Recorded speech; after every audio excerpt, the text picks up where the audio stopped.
আমার আমার কি হয়েছিল? দিদি, তোমার আবার সেই ঘোর চেপেছিল। তুমি আবার সেই ডাইনিকেই দেখেছো। কি হচ্ছে তোমার কাজল? ডক্টর, প্লিজ কাজলকে ঠিক করে দিন। আর তারপর যেই আমি ওনার কাছে গেলাম, উনি চিৎকার করতে লাগলেন, আকাশ আমার, আকাশ আমার। আর তারপর হঠাৎই উনি আমার উপর আক্রমণ করলেন। প্রাণঘাতী আক্রমণ? হ্যাঁ, হতেই পারতো। ওই সময় আমি লাকি ছিলাম, সঙ্গে পুলিশ ছিল, নইলে আমি তো মরেই যেতাম। কাজল,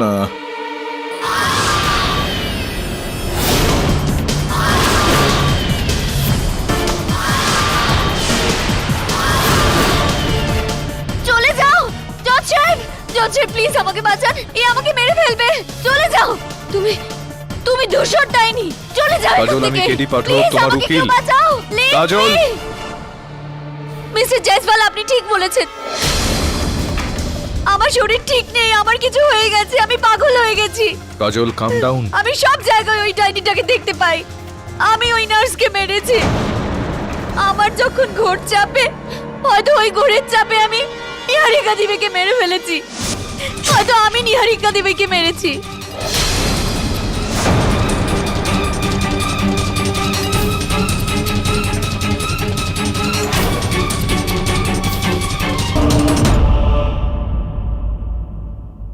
কাজল, এই যে কথাটা বললেন, এটা কি ঠিক? আপনি আঘাত করেছিলেন নার্স রেনুকে? আগে আমি জানি না আমার কি হয়েছিল, আমি নিজের মধ্যে ছিলাম না। কোনো ব্যাপার না, কিন্তু এই যে ঘটনাটা ঘটলো, এটা মনে আছে আপনার? মনে করতে পারছেন কি কি ঘটলো? আগে আমি ওকে জোরে ধাক্কা দিই। ওই যে কথাটা আপনি বলেছিলেন আপনার ভাইয়ের সম্বন্ধে, যেখানে আপনার ভ্রম হয়েছিল যে ওর হাতের মধ্যে সাপ পেঁচিয়ে গেছে, আপনি ওকে ছড়ি দিয়ে মেরেছিলেন, সেটাও মনে আছে আপনার? হ্যাঁ, আমার পুরোপুরি মনে আছে। Right right. আর নিহারিকা সিং দেবীর হত্যা, যেটা আপনি আঘাত করেছিলেন, ইনি বলছেন জয়সওয়াল বাবু, সেটা মনে আছে আপনার? না, ওটা আমার একদম মনে নেই। ইয়নার, কাজল দেবী যখন এই ধরনের কোনো বিষয়ের বশবর্তী হয়ে কোনো আক্রমণ করেন বা কারোর উপর আঘাত করেন, তখন ওনার এই বিষয়গুলো মনে থাকে। যেরকমটা এনার নার্স রেনুর ওপর করা আক্রমণ এনার মনে আছে, এনার ভাইকে যখন ইনি মেরেছিলেন সেটা মনে আছে, কিন্তু নিহারিকা সিং এর ব্যাপারে এনার কিচ্ছু মনে নেই। এটার কারণ হলো এটা ইওর অনার, যে ইনি নিহারিকা সিং এর ওপর আঘাত করেননি, আঘাত অন্য কেউ করেছিল। অন্য কেউ নয়, কাজল দেবী ছিলেন, আর উনি জেনে শুনে নাটক করছেন যেন ওনার মনেই পড়ছে না, কারণ মনে পড়ে গেলে তো ওনার ওপর সোজা 303 ধারা লেগে যাবে, তাই না? সেই জন্যেই মনে করছেন না। বাকি আমি এটাই বলবো ইওর অনার, যে ওনার মানসিক ভারসাম্য ঠিক নেই, আর সেই জন্যই এসব ভয় ভ্রান্তি ডাইনি দেখতে পান। সেই কারণেই উনি নিহারিকা দেবীর উপর আক্রমণ করেন। And it's a simple case of mental disorder. I am Jaiswal সাহেব, আপনি একজন উকিল, মনোবিজ্ঞানী তো নন আপনি। আমার মক্কেলের ওপর এই যে বিশেষ টিপ্পণীটা আপনি কাটছেন ওনার মানসিক পরিস্থিতির ওপর, এটা করবেন না। সরি, ভুল হয়ে গেছে। আমি না হই, কিন্তু সাইকিয়াট্রিস্ট তো বিতর্ক করতেই পারেন, মন্তব্য পেশ করতেই পারেন। ইওর অনার, ডক্টর গুল রমানি আরও একবার কাজল দেবীকে পরীক্ষা করেছেন, আর তার ফলাফলটা উনি এখানে আদালতে এসে জানাতে চান। অনুমতি দিলাম। হসপিটালে হওয়া এই ঘটনাটার পর আমি অনেকক্ষণ ধরে কাজলের সঙ্গে কথা বলছিলাম, ওর কেস ডিসকাস করলাম, আমি ওর এক্সামিনও করি। আর আমার রিডিং একটাই, she is suffering from schizophrenia, যে কারণে ওনার এ ধরনের রাগী আচরণ।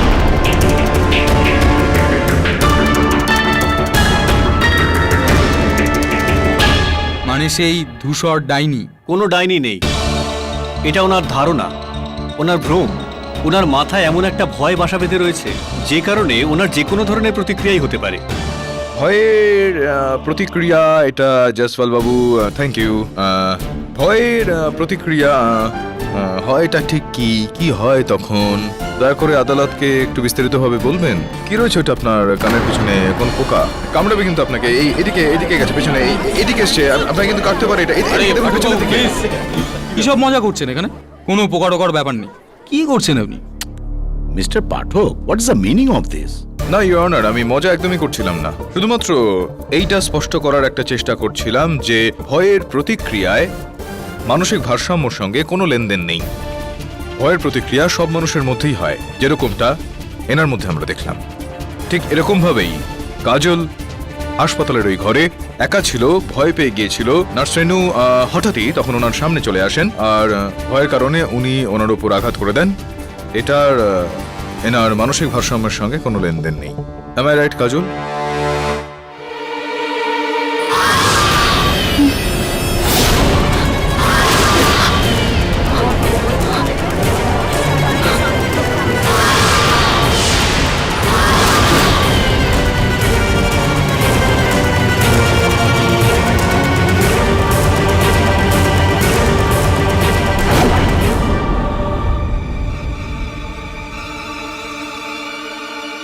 কি হলো? ওই ওই ওই আবার কি? তুমি ঠিকই তো আছো? কিছু না, কিছু না।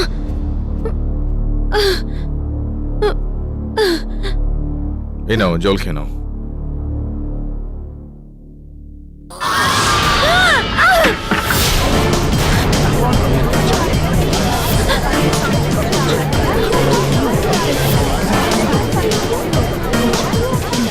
চলে যাও এখান থেকে, চলে যাও। জজে প্লিজ আমাকে বাঁচান, ও আমাকে মেরে ফেলবে। চলে যাও, দূষণ ডাইনি, চলে যাও। কাজল, আমি কেটি পাঠক, তোমার উকিল। বাঁচাও কাজল, পাঠক বাবু একটু পিছিয়ে আসুন, না হলে আপনার উপরেও আক্রমণ হতে পারে, প্রাণঘাতী আক্রমণ। প্লিজ, কেউ আছে, বাঁচাও, বাঁচাও আমাকে, বাঁচাও।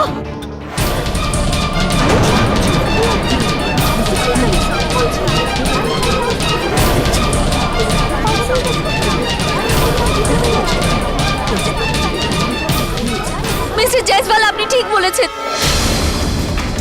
আমার শরীর ঠিক নেই, আমার কিছু হয়ে গেছে, আমি পাগল হয়ে গেছি। কাজল, কাম ডাউন। আমি সব জায়গায় ওই ডাইনিটাকে দেখতে পাই। আমি ওই নার্সকে মেরেছি। আমার যখন ঘোর চাপে, হয়তো ওই ঘোরের চাপে আমি নিহারিকা দেবীকে মেরে ফেলেছি। হয়তো আমি নিহারিকা দেবীকে মেরেছি।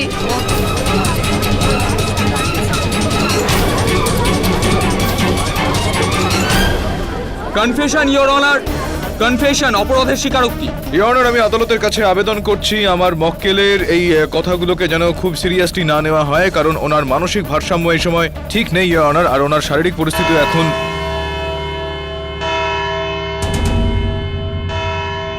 এই আদালত বৃহস্পতিবার বেলা 3টে অবধি মুলতুবি রাখা হলো। আর মিস্টার পাঠক, আমি আপনাকে শুধু এটাই বলবো যে আপনি এই কেসটাতে এনাকে দোষী প্রমাণিত করুন।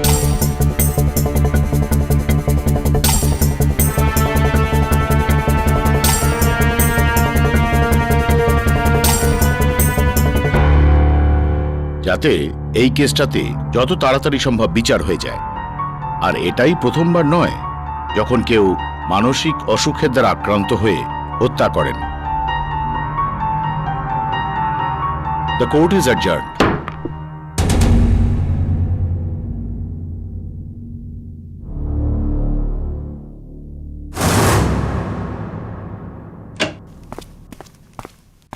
কেডি স্যার, আমি এক্ষুনি হসপিটাল থেকে এলাম। কাজলের অবস্থা আরো খারাপ হয়ে গেছে। এখনো একটা নয় 4টে ডাইনি দেখছে, ডাক্তারের মধ্যে, নার্সের মধ্যে, পেশেন্টে। স্যার, এখন এই কন্ডিশনে আপনি কি করে প্রমাণ করবেন যে সত্যি কোনো ডাইনি ছিল, যখন ডাইনি শুধু একটা ভ্রম? কাজলের এই ভ্রমটা এখন হচ্ছে, বরুণ এটা আগে থেকে ছিল না। আমি বুঝিয়ে বলছি। কেউ রয়েছে যে কাজলের এই ইতিহাস প্রথম থেকে জানে, শুরু থেকে জানে, যে ওর জিনিসপত্রের ভ্রম ভয় হয়ে যায় একটা। এই কারণে ডাইনি সেজে ও কাজলকে এতদূর পর্যন্ত ভয় দেখায় যে এখন ওর সব জায়গায় ডাইনি দেখতে পাচ্ছে। সেটার মানে এটা দাঁড়ায় যে কাজলের এই কথাটা সত্যি, যেটার কারণ একটা মিথ্যা, যেটার পেছনে একটা বড় শক্তি রয়েছে, যেটাকে আমাদের খুঁজতে হবে। স্যার, আমি বুঝলাম না। আপাতত তো কাজলের পরিচারিকা মালতীকে একটু বোঝ, আর আমি ডাইনি যারা বানায় তাদের একটু দেখে আসি। কবে তোমার থেকে মুক্তি পাবো? কবে আমি নিজের চেহারায় ফেরত আসবো? বাপ রে বাপ, ভীষণ ভয়ঙ্কর তো আপনার চেহারা। ক্ষমা চেয়ে নিচ্ছি, আপনার নয়, আপনার এই মুখোশে। এই মুখোশটার কারণেই আমার গোটা ক্যারিয়ারটা থেমে গেছে। যখন আমি এই সিরিয়ালটা সাইন করেছিলাম তখন এরা বলেছিল সপ্তাহে 1 বা 2 বারই ডাইনি হতে হবে, তাছাড়া বাকি সব সিনস নর্মাল হবে। কিন্তু যেদিন থেকে এই ট্র্যাকটা হিট হয়েছে সেদিন থেকে ওরা আমাকে ডাইনি বানিয়ে রেখে দিয়েছে। আসলে খুবই ভালো অভিনয় করেন আপনি। কাজলকে এতটাই ভয় পাইয়ে দিয়েছেন আপনি যে এখনো সব জায়গায় ডাইনি দেখতে পাচ্ছেন। যখন যখন কাজল ডাইনি দেখেছিল আপনি এখানে ছিলেন না, এই শহরে, মুম্বাইয়ে? আজ্ঞে না, যখন নিহারিকা সিং এর মৃত্যু হয়েছিল তখন লোনাভলায় ছিলাম। 14ই মার্চ আপনি নোলাভলায় ছিলেন। ওই দিনই সকালবেলা কতটা সময় লেগেছিল আপনার ওখানে পৌঁছতে? অতটাই সময় লেগেছিল যতটা মুম্বাই থেকে লোনাভলা যেতে লাগে, প্রায় 1.25 ঘন্টা। 2.5 ঘন্টা ব্যাস? তার মানে ওই যে দুর্ঘটনাটা ঘটেছিল, অ্যাক্সিডেন্ট, সেইটার আপনার এই যাত্রায় কোনো প্রভাব পড়েনি? কোন অ্যাক্সিডেন্ট? ওই যে দুর্ঘটনা ঘটেছিল না একটা 14ই মার্চে মুম্বাই পুনে এক্সপ্রেসের মধ্যে, একটা ট্যাঙ্কার উল্টে গিয়েছিল আর ওই যে তেল ছিল সেই তেলটা পুরো ছড়িয়ে গিয়েছিল ওখানে। 4 ঘন্টা ধরে ট্রাফিক জ্যাম ছিল। আপনার ভাগ্য ভালো যে আপনি জ্যামে কোনো রকম ভাবে ফাঁসেননি, 2 ঘন্টার মধ্যেই পৌঁছে গেছেন। হ্যাঁ সরি, আমি আসলে ফেরত আসার সময়টা বলছিলাম। হ্যাঁ, আমার পুরো 4 ঘন্টা লেগেছিল পৌঁছতে, ওই ট্রাফিক জ্যাম ছিল না। আচ্ছা আচ্ছা আচ্ছা আচ্ছা আচ্ছা, আপনি ফিরে আসার ওই সময়টার কথা বলছিলেন। দেখেছিলেন আপনি কি খারাপ ভাবে অ্যাক্সিডেন্টটা হয়ে গেল, কত ক্ষতি হয়ে গেল ওদের, তাই না? হ্যাঁ হ্যাঁ, আমি নিশ্চয়ই দেখেছিলাম। ওই দুটো ট্যাঙ্কার মুখোমুখি ধাক্কা লাগলো আর তারপর ওই দুটো উল্টে গেছিল আর তারপর পুরো জ্যাম হয়ে গেছিল। হ্যাঁ, আমি দেখেছিলাম। মনে হচ্ছে কাজলের মতো আপনি সেগুলো দেখতে পাচ্ছেন যেগুলো নেই আসলে। কেননা এই যে দুর্ঘটনা হয়েছিল এটা 14ই মার্চ হয়নি, 15ই মার্চ হয়েছিল। আপনি গিয়েছিলেন 14ই মার্চ সেখানে। দূরদৃষ্টি বলতে হবে এটা আপনার, যে আপনি অ্যাক্সিডেন্টটা হওয়ার আগেই দেখে ফেললেন।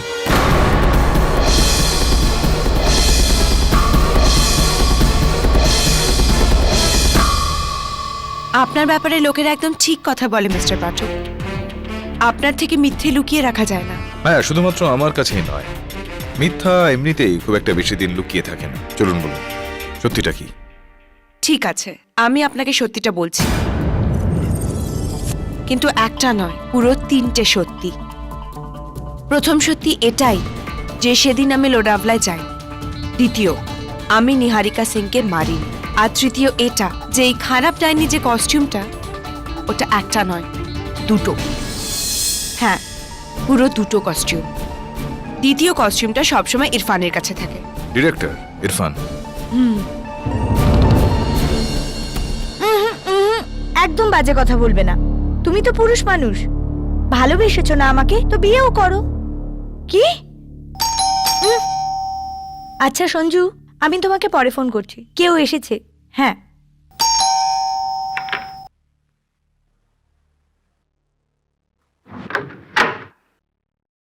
ও দিদি, নমস্কার দিদি। আমার নাম লাভলি সিং, আমি বিল্ডিং এর কন্ট্রাক্টর। আসলে ব্যাপারটা হলো বিল্ডিং এ পেন্টিং সেন্টিং হবে, সেই জন্য আমি সমস্ত ফ্ল্যাটটা চেক করছি, এটাই দেখার জন্য যে কতটা কাজ আছে। আরে আপনি তো জানেনই না, উই টুই ভাঙা চোরা পেন্টিং সেন্টিং সবকিছু নোট করতে হবে। বাস আপনার 2 মিনিট নেব, গড প্রমিস। তাহলে আগে নোটিশ ফোটিস দিতে হয় না? আপনারা কি ভাবেন আমরা কি বাড়িতে ফ্রি বসে থাকি? আরে তাই তো। আচ্ছা চলুন দেখুন। থ্যাংক ইউ দিদি, থ্যাংক ইউ। আরে তিরি, এখানে তো অনেক কাজ করতে হবে। দেখছেন আপনি, এখানে ভাঙা, ওখানটায় ভাঙা, পেন্টিং সেন্টিংও করতে হবে। আরে চল ভাই। আরে পেনটা লিখছে না, একটা পেন পাওয়া যাবে? হ্যাঁ। থ্যাংক ইউ দিদি, থ্যাংক ইউ।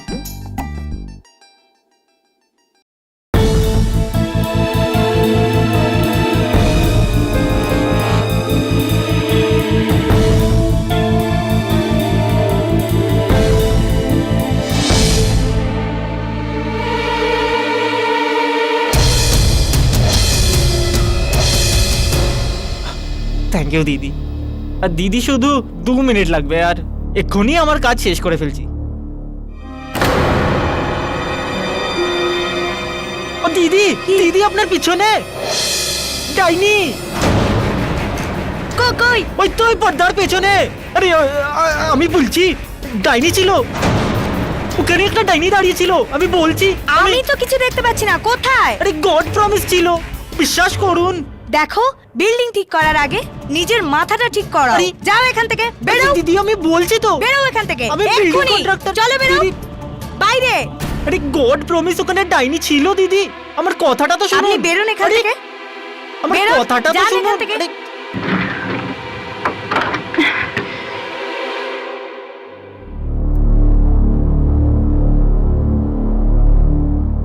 থ্যাঙ্কস ইরফান, নিহারিকার জায়গায় আমায় কাস্ট করে আপনি আমার খুব বড় উপকার করেছেন। ফেভার তো শুধু ফেভারিটেরই করা হয়, আর তুমি তো আমার কাছে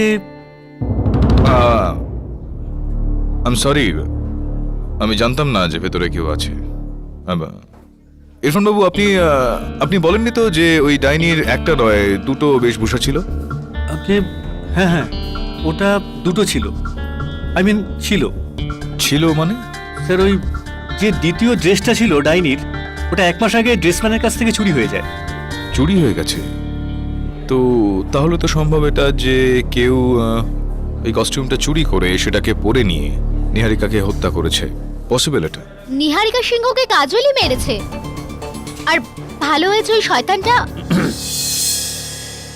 স্যার, হতে পারে যে আপনি ঠিক বলছেন যে ওই মাস্ক পরে কেউ হয়তো নিহারিকা সিংকে মার্ডার করেছে, কিন্তু এখানে আমি কি করতে পারি? না, আপনি কন্টিনিউ, ক্যারি অন। সরি। আমি কাজলের বাড়িতে একটা ক্যামেরা লুকিয়েছি, আপনার মালতীর উপরে সন্দেহ তো, এবার এটা থেকে আমরা ওর ব্যাপারে সব জানতে পারবো। সঞ্জু, সঞ্জু, এই বাড়িতে আমার খুব ভয় করছে। আরে আমি আর কি মারছি না, তুমি আমায় বুঝতেই পারছো না। আমি ওই ডাইনিটাকে দেখেছিলাম। আমি গেছিলাম না মালাট মালভানি মাসির সাথে দেখা করতে, ওখানেই একটা চার্চ আছে, ওখানেই একটা জায়গা আছে, ওখানে বাচ্চারা বল খেলছিল, আমি বল আনতে গেছিলাম। আর তখনই আমার সামনে ওই ডাইনিটাকে দেখি, আমি তো ওখান থেকে চিৎকার করে পালাই। সঞ্জু, আমিও কাজল দিদির মতন এই বাড়িতে পাগল হয়ে যাব না তো? বলুন, মালাডের মালবনি চার্চের কাছে কোনো কবরখানায় ডাইনি ডেরা রয়েছে। খবর নিচ্ছি আমি, যদি ওখানে ডাইনির ডেরা থাকে তাহলে ওকে ওখানেই পাওয়া যাবে।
এরকম ডাইনি একটা ইটের গায়ে অজ্ঞান হয়ে গেল।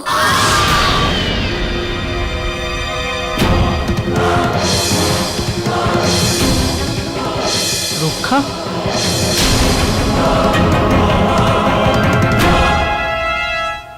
স্যার, আমি নিহারিকাকে মারিনি। চলুন এটা বলুন যে আপনি ওই কবরখানায় ডাইনির পোশাকে, ডাইনির বেশভূষায় কি করছিলেন? আপনার তো কোনো শুটিং ফুটিং ওখানে চলছিল না, ওখানে কি করছিলেন? স্যার, আপনি বিশ্বাস করবেন, কোন বিষয়ে? আমি নিজেও জানি না ওখানে পৌঁছলাম কি করে।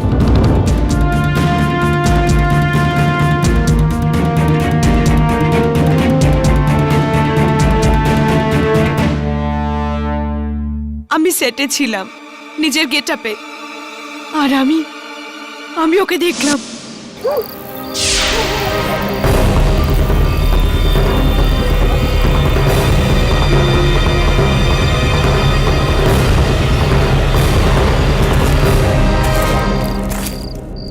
কে কে ওখানে? কে কে আছে ওখানে? আকাশ শুধু আমার। এটা তো আমার আওয়াজ। কে?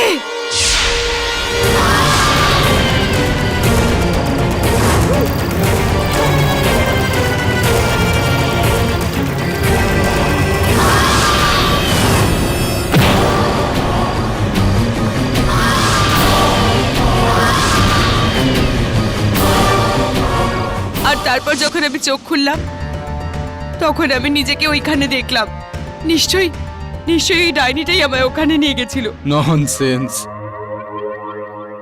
এতদিন তো শুনেছিলাম যে মেয়েরাই মেয়েদের শত্রু হয়, কিন্তু এখন তো দেখছি ডাইনিরাই ডাইনিদের সবচেয়ে বড় শত্রু। আই মিন, এরকম হতেই পারে না। সত্যিটা তো হলো এই যে আপনি শুরু থেকে শেষ পর্যন্ত আপনি ডাইনি সেজে কাজলকে ভয় দেখিয়ে আসছিলেন, হ্যাঁ কি না? না, এটা মিথ্যে কথা, এটা মিথ্যে। এটাই সত্যি।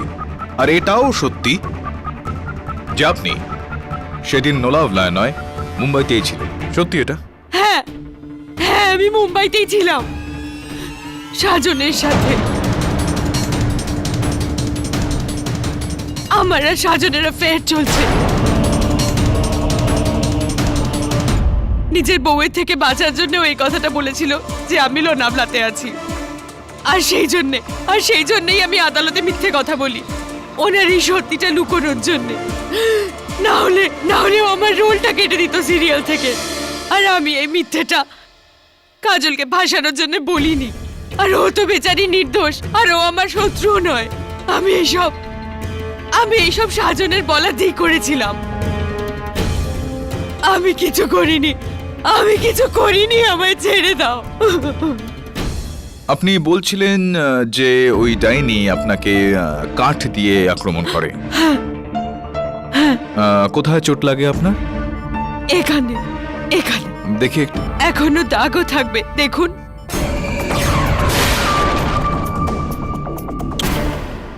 I am sorry. Your honour, আমি আমার সহায়ক বরুণকে কাঠগড়ায় ডাকার জন্য অনুমতি চাইছি। মিস্টার জাভেরি, আপনি যখন ওই কবরখানায় গিয়েছিলেন, আপনি বলেছিলেন যে আপনি একটা পাথর দিয়ে ওই ডাইনিকে, বা ওই ডাইনির বেশভূষায় যে ছিলেন তার উপর আঘাত করেছিলেন, পাথর দিয়ে চোট দিয়েছিলেন তাকে। হয়েছিল এরকমটা?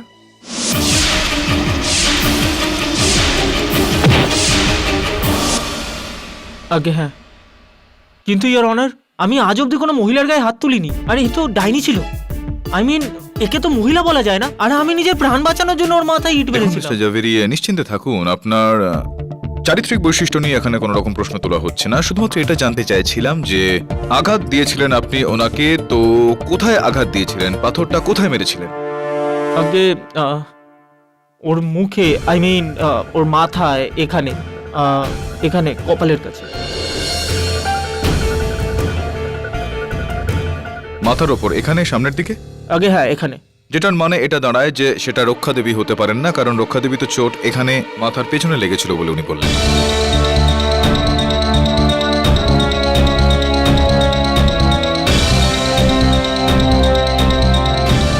পাঠক বাবু, are you serious?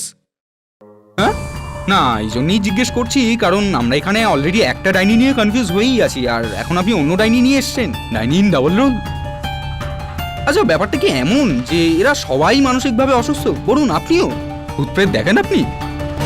Mister Jaiswal, আমার তো এরকম মনে হচ্ছে না।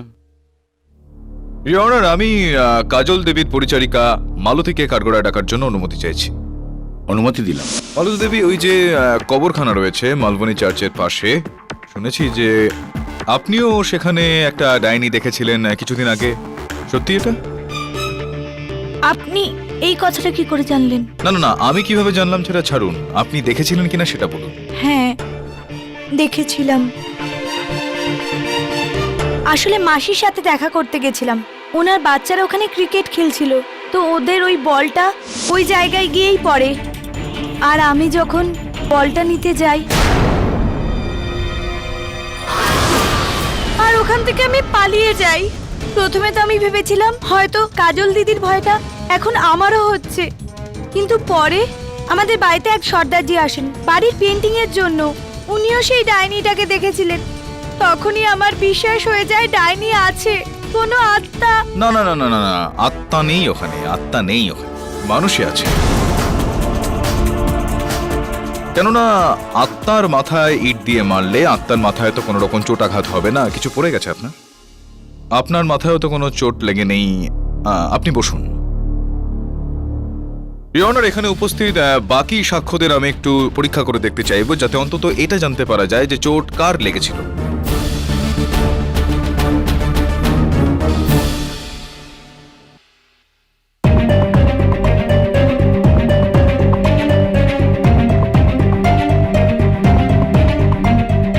যেতে পারেন আপনি।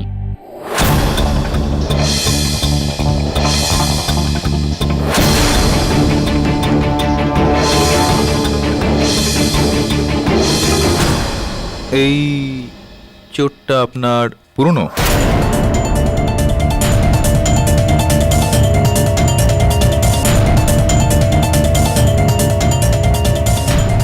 সাইকেল থেকে পড়ে গেছিলাম। আপনি বসুন।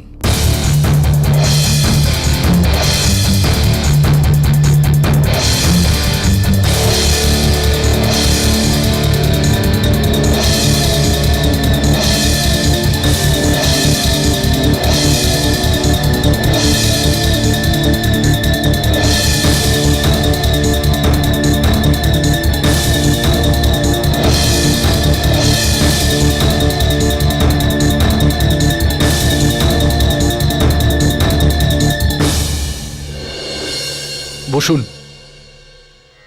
নেই তো, কারুরই মাথায় কোনো আঘাতের চিহ্ন নেই ঠিকই, কিন্তু আপনার মুখে তো পরিষ্কার দুশ্চিন্তা দেখা যাচ্ছে পাঠকবাবু। ইওর অনার, রক্ষা দেবীর বক্তব্যে এটা একেবারে স্পষ্ট যে কোনো ডাইনি নেই। কোনো মানুষ রয়েছে সেখানে যে ডাইনির রূপ নিয়ে, ডাইনির বেশভূষায় কাউকে ভয় দেখাচ্ছে, কারোর উপর আক্রমণ করছে। এই বিষয়টাও স্পষ্ট হয়ে যায় ইওর অনার যে ঘটনাটা রক্ষা দেবীর সঙ্গে ঘটেছিল সেই ঘটনাই কাজল দেবীর সঙ্গেও ঘটেছিল। কাজল দেবী আদালতে যা কিছু বললেন সেটা সত্যি। না, সত্যি না, না না, একদমই না, না। তাহলে এই যে ডাক্তার ছিলেন, ডক্টর গুল রমানি, উনি তো নিজেই বলেছিলেন না কাজলের মেন্টাল ব্যালেন্স ঠিক নেই। ছিল না, কিন্তু পরে ঠিক হয়ে যায়। যবে থেকে এই শুরু হয়েছে এই ডাইনির চক্কর, তখন থেকে আবারও এনার ওপর সেই প্রভাবটা পড়ে। বাবু, আপনি তো একজন উকিল, কোনো মানসিক চিকিৎসক নন যে কোনো মানসিক ভারসাম্যের ব্যাপারে মন্তব্য করতে পারেন। উনি প্রথমেও একজন সাইকিয়াট্রিক কেস ছিলেন আর এখনো সাইকিয়াট্রিক কেসই আছেন। মানসিক ভারসাম্য ঠিক নেই, আর ইওর অনার সেই ঘোরের বশেই আসলে কাজলই নিহারিকা দেবীকে হত্যা করেছেন। আপনার এই বিশেষ ঘোষণার জন্য আপনার উপর আমি কৃতজ্ঞ হয়ে গেলাম ডক্টর জয়সওয়াল। ইওর অনার, এটা অন্য কারো দ্বারা রচিত ষড়যন্ত্র। তাহলে পাঠকবাবু একটা কাজ করুন না, আপনি বরং যে করেছে তাকে খুঁজুন, খুঁজতে থাকুন, আঘাত খুঁজতে থাকুন। পুলিশের যা খোঁজার ছিল সেটা তো তারা পেয়েই গেছে। আর ইওর অনার, এই যে ছুরিটা যেটা দিয়ে নিহারিকা দেবীকে হত্যা করা হয়, দ্য মার্ডার ওয়েপন, সেটাতে কাজল দেবীর আঙুলের ছাপ রয়েছে। আর এই হচ্ছে কাজল দেবীর পোশাক, রক্ত মাখানো পোশাক। প্রমাণ আমার পক্ষে, সাক্ষী আমার পক্ষে, আর ইওর অনার রায়টাও আমার পক্ষেই। দিয়েই দিন তাহলে, শাস্তি দিন এনার মক্কেলকে। হয় ওনাকে জেলে পাঠিয়ে দিন, আর নয়তো পাগলাগারদে।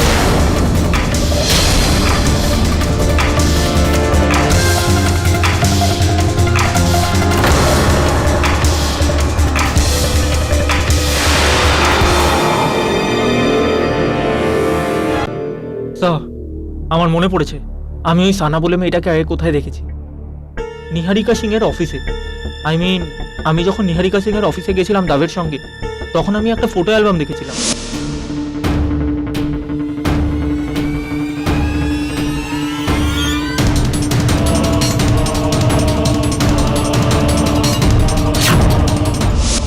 প্রথমে আমার মনে হয়েছিল নিহারিকা সিং একজন টিভি প্রডিউসার আর সানা একজন অ্যাক্ট্রেস। তো ওই অ্যালবামে অ্যাক্টরদের ফটোগ্রাফ, ফোন নাম্বার, ট্যালেন্ট রিসার্চের জন্য আছে। কিন্তু তারপর স্যার আমি দেখলাম ওই ফটোগ্রাফসের সঙ্গে যে নাম্বারস আছে সেগুলোর সাথে অ্যামাউন্টসও লেখা ছিল, 1 লাখ, 2 লাখ। এবার আপনিই আমাকে বলুন, ওদের সিরিয়ালের পার ডে শুটিং চার্জ এত হতে পারে কি? অদ্ভুত বিষয় এটা। এখন এটা হতে পারে কি না সেটার উত্তর তো সানা দেবীর কাছে পাওয়া যাবে। আমি যাচ্ছি ওনার সঙ্গে একটু মুখোমুখি হতে।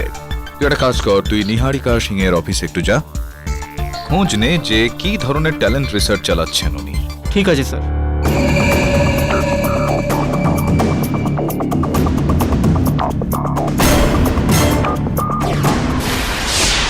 আপনি একদম ঠিক বলছেন কেডি স্যার।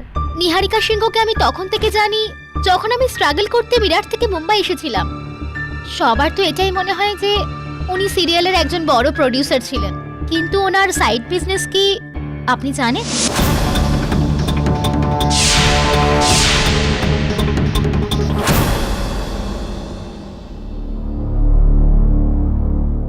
হ্যালো। দিব্যা, হ্যাঁ বলছি। দেখুন আমি নিহারিকা সিং এর অফিস থেকে বলছি। দেখুন ওইসব ওইসব মানে? Escort service, high class call গার্লদের একটা র্যাকেট চালাতেন। আমাদের মতো অসহায় মেয়েদেরকে ফাঁসিয়ে সিরিয়ালে লোভ দেখিয়ে আস্তে আস্তে ভুল কাজে ব্যবহার করতেন। আমার সন্দেহটা ঠিকই ছিল। কিন্তু কেডি স্যার, প্লিজ আপনি এই কথাটা কাউকে বলবেন না। আমি এইসব কাজ অনেক আগেই ছেড়ে দিয়েছি। I beg you. না, আপনি চিন্তা করবেন না একদম। এটাই কারণ ছিল যে আপনি রেগে গিয়েছিলেন নিহারিকার ওই নামটা শুনে। আমি না, অনেক মেয়ে ওনার ফাঁদে পা দিয়েছিল। যদি কাজল না মারতো তাহলে অন্য যে কেউ ওনাকে মেরে দিত।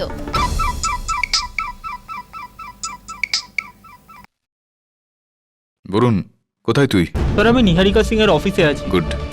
ওনার কল রেকর্ডস চাই আমার। হ্যাঁ স্যার। এই নাম্বারটা হলো 9183882222। বেশ কয়েকবার নিহারিকা দেবী এই নাম্বারে ফোন করেছেন। আমার মনে হচ্ছে যে এই নাম্বারটার সঙ্গেই রয়েছে কোনো লেনদেন। নে তুই একবার ফোন করে দেখো ওখানে।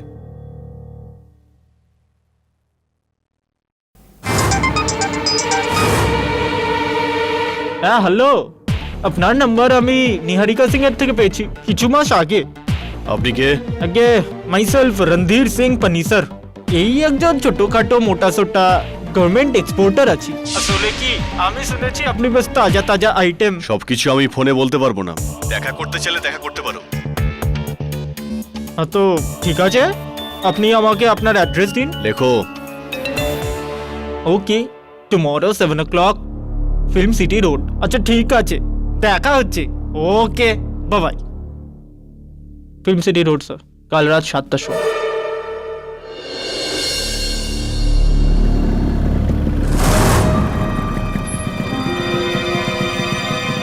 এসে গেছে মূর্তি।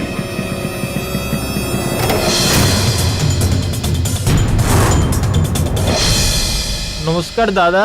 নিহারিকা সিং দিয়েছে আমার নাম্বার আপনাকে। হ্যাঁ দাদা। বড় কাজ হলে তবেই আমাকে বলবেন, না হলে আমার টাইম ওয়েস্ট করবেন না। কাজ তো বড়ই দাদা। প্রত্যেক মাসে 10 থেকে 12 বার আমি মুম্বাই আসি, তাই আমার মন ভোলানোর জন্য টাইম পাস। আচ্ছা, আমাদের কাছে টাইম পাসের অভাব নেই। আচ্ছা, হ্যাঁ নিহারিকা দেবীও কিছু মারা গেছেন উনি। এখন এই সমস্ত কাজ আমি একাই সামলাই। মানে আগে পার্টনারশিপ ছিল। যাই হোক ছাড়, তুমি নিহারিকা দেবীকে কত বছর চেন? হ্যাঁ বলো। কি হলো ভাই, তুমি পিছোচ্ছ কেন? পুলিশ?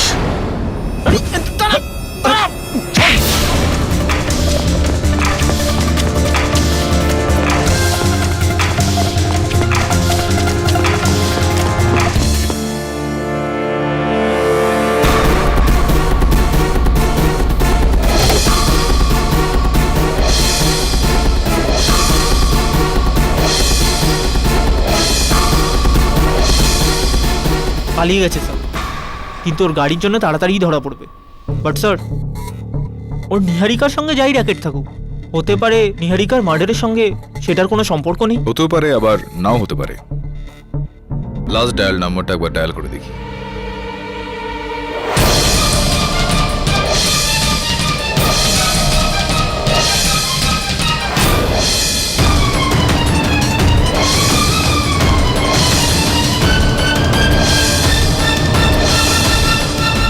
কাজল দেবী, যদি আপনি হসপিটালে না যেতে চান তাহলে আপনার মাথা ঠান্ডা রাখুন।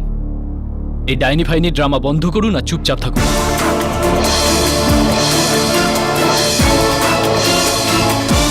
একদম চিন্তা করবেন না, এখন আর আমি কাউকে অসুবিধায় ফেলবো না। এই নরকের মতো জীবন থেকে মুক্তি পাওয়ার একটাই রাস্তা আছে।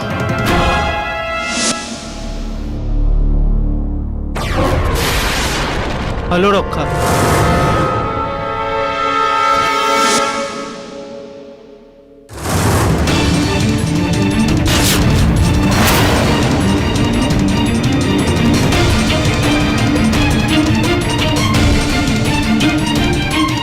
দাঁড়াও কাজল।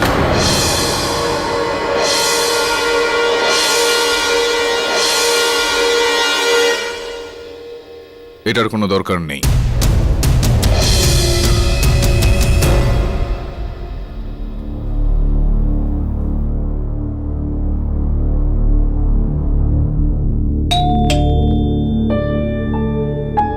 আরাম করে বসতেও দেয় না।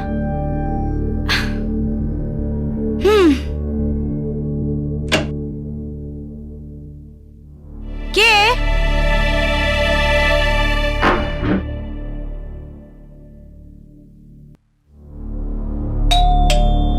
আরে কি যে করি। আরে কে? এইসব বাচ্চাগুলো, হাহ, আজকালকার বাচ্চারাও একদম একদম চাতা। দুধ যখনই দেখো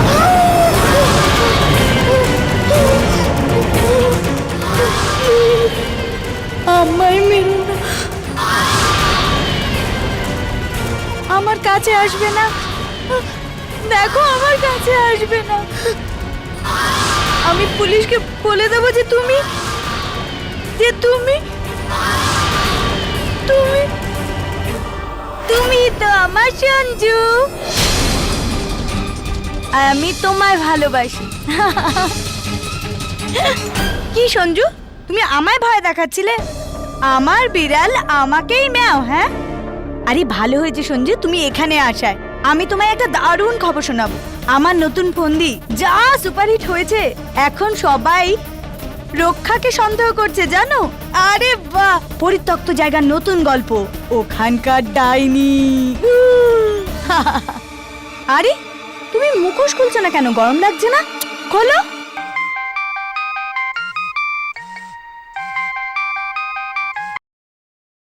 হ্যালো মালতী, পুলিশ আমার ব্যাপারে জানতে পেরে গেছে। পুলিশ যে কোনো সময় তোমার কাছে পৌঁছে যেতে পারে। সঞ্জু, তাহলে এ আবার কি? তোর মরণ।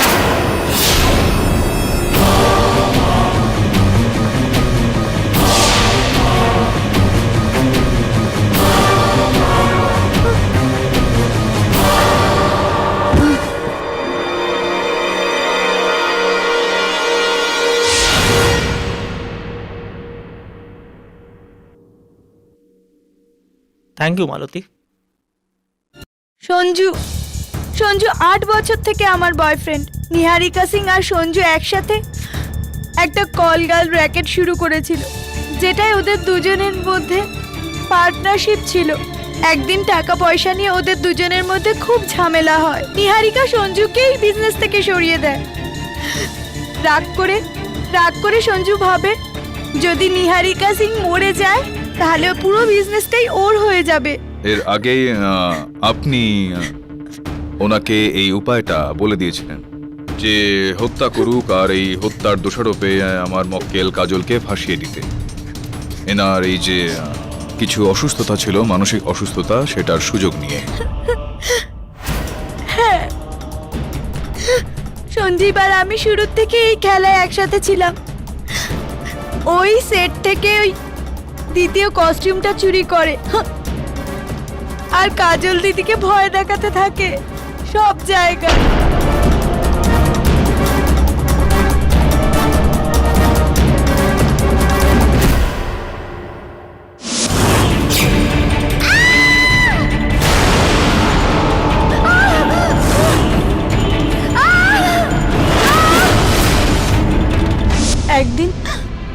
একদিন আমি সঞ্জুকে বাড়ি নিয়ে আসি আর কাজল দিদির সামনেই ওই খেলা শুরু করি।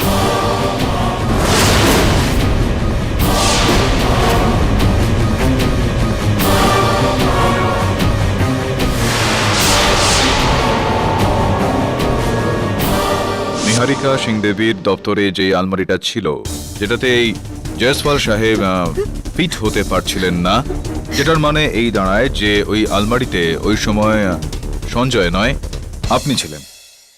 আমি সঞ্জু তো ওখান থেকে কাজল দিকে ভয় দেখিয়ে পালিয়ে গেছিল। এই সময় আমি ওই আলমারি থেকে বাইরে বেরোই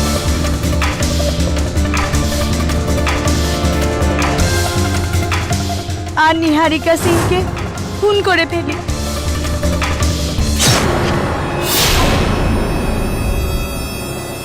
আর আবার সেই আলমারিতে গিয়ে লুকিয়ে পড়ি।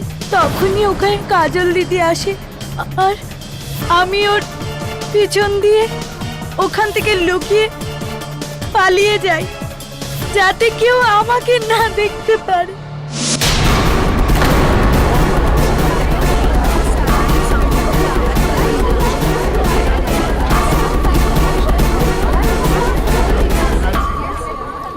আর জেলের মধ্যে, আর জেলে যে আমি ছায়া দেখেছিলাম, যে আওয়াজ শুনেছিলাম, ওটা ওই আওয়াজ টেপ রেকর্ডের ছিল। ওই ছায়াটা আমার ছিল, খোলা চুলও আমার ছিল। আর এইভাবেই আপনি কাজলের মাথায় এই ভয়ের বীজটা বপন করে দিলেন। হসপিটাল থেকে শুরু করে এই আদালত পর্যন্ত ওনাকে এই ডাইনির ভ্রম যেটা বলা হয়, এইটা চলতে থাকলো আর আপনি প্রতিবার এটার সুযোগ নিতে থাকলেন। কিন্তু ওই মালাটের পোড়ো বাড়ির সেই ডাইনির গল্প, সেটার কি হলো? বলে দিন ওকে। যখন মিস্টার বরুণ সর্দারজির বেশে বাড়িতে আসেন, তো ওনার চলে যাওয়ার পর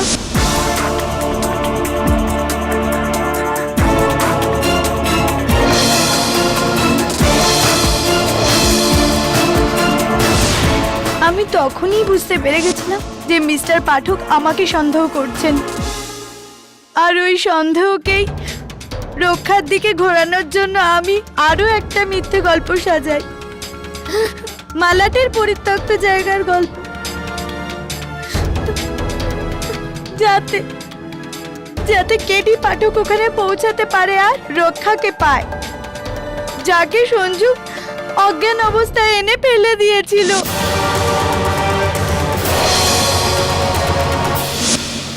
কিন্তু এটা হতে পারলো না, আর এখন সময় হয়ে গিয়েছে দ্য ডিফেন্স রেস্টস ইওর অনার। এই আদালত মিস নিহারিকা সিং এর হত্যাকাণ্ডে মিস মালতী আর মিস্টার সঞ্জীবকে দোষী সাব্যস্ত করে শীঘ্র গ্রেপ্তার করার হুকুম দিচ্ছে, আর মিস কাজল ভান্ডারীকে এই কেস থেকে সসম্মানে মুক্তি দিচ্ছে। The case of dain is closed. পাঠকবাবু, আমি তো মানুষ, আপনার বিরুদ্ধে তো কোনো ডাইনিও জিততে পারবে না। Die another day.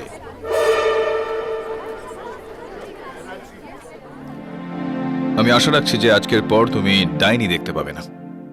যেখানে আপনার মতো মানুষ থাকে, ওখানে স্বপ্নেও কেউ ডাইনি দেখতে পাবে না। Thank you KD sir, thank you so much.